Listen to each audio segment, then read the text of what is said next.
Welcome to video 2 from the Alaskan Man Adventure. Now at the table here, I've got a nice sharp knife. I put a chopping board with a slant on it. I moved it up on the edge. It just keeps the water draining down and the blood and stuff draining away from me. And then I grabbed this fin that you couldn't hold earlier, remember? Now it's so clean that I go right behind it. I cut right back to the backbone. Then I try to trace the backbone the best I can. Now this is just a version I've learned that works best for me. You might have 4 better ways, and that's all right. Do what fits you best. But for me, I like to go right along the rib bones. See this beautiful silver salmon? It's just gorgeous. And you notice I've traced right along the bones, and this fillet is pretty nice.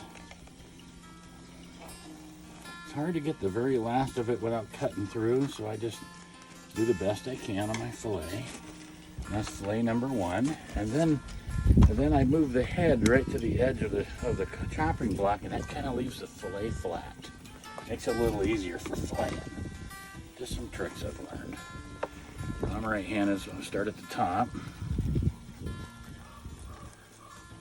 Move right on the other side of that fin. Try to stay right along the bone. It's really easy to cut into the bone and cross over into the other meat, so it takes some technique and time to get used to this. Keep the angle right.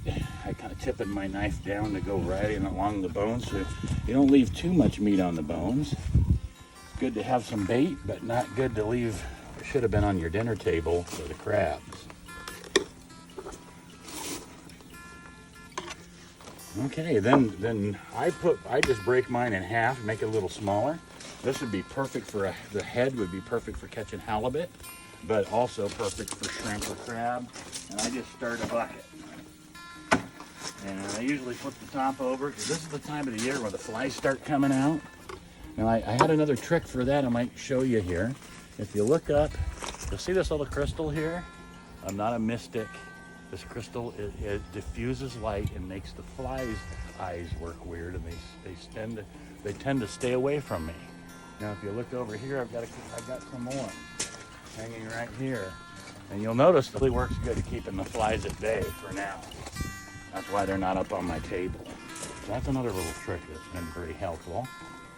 Now I'm going to take off all the excess weird stuff off of here. I like to cut along the edge, and you'll notice it's very hard to get this piece when you're filleting it. So this might have a little bit of rib bone still in it, so it's important to just scallop that right off of there, which is hard to do and hard to be perfect at, but you just give it your best guess or your best bet. And then this extra fatty skin right here, I just cut it off because I want my salmon to look pretty. Part of it is the looks, and the other part's the flavor. Now I know the sizes I'm going to cut this because I'm going to be doing a half smoked that's going to go into jars on this batch of salmon. So I'm cutting these the size of jars, and this small tail section I cut into 3 pieces like that. Then the next section is about the same size as fitting in a jar. I cut that one into, I like the nice thinner strips like this because they seem to absorb flavor very well.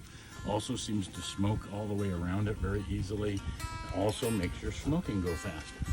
So some of the things I've done is just to make things go smoother. It's a little easier to deal with these smaller pieces while you're doing the trimming. That's why if you're gonna cut it into smoked salmon, you might as well go ahead and make the cuts, because now I can deal with this little piece easier than trying to fillet on a big one. Now this has got the fin in it. A lot of people leave the fin.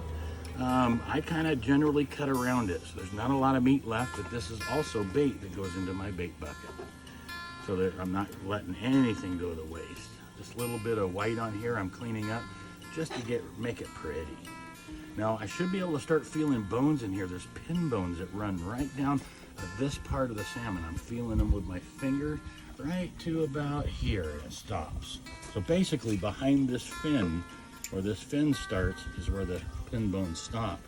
And those pin bones are a pain when you're eating. So I try to make sure that I cut right up to them. I want to keep my salmon the right side. Now here's the pin bone run. I'm going to cut right at the angle they're in. So this piece has no bone in it, But this one next piece is going to have nothing but bones in it. So this one's full of bones. Now I still smoke those up and I put them in a separate package for those days when we don't mind picking while you're eating. That's our lunch bell in Sitka. And it looks like lunchtime here, doesn't it?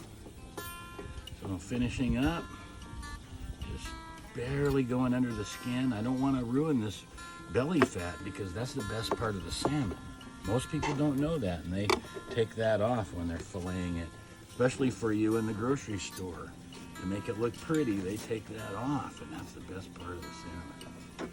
Now you can see the pin bone sticking out of this guy, and they're angled at this angle, so I'm gonna cut right along the pin bones.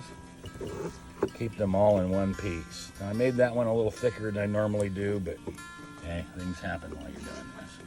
And not every fish is the same size, so your technique has to change as you're going between king salmon and silver salmon. Thanks for watching my video, and don't forget to hit the subscribe button. We'll see you next time.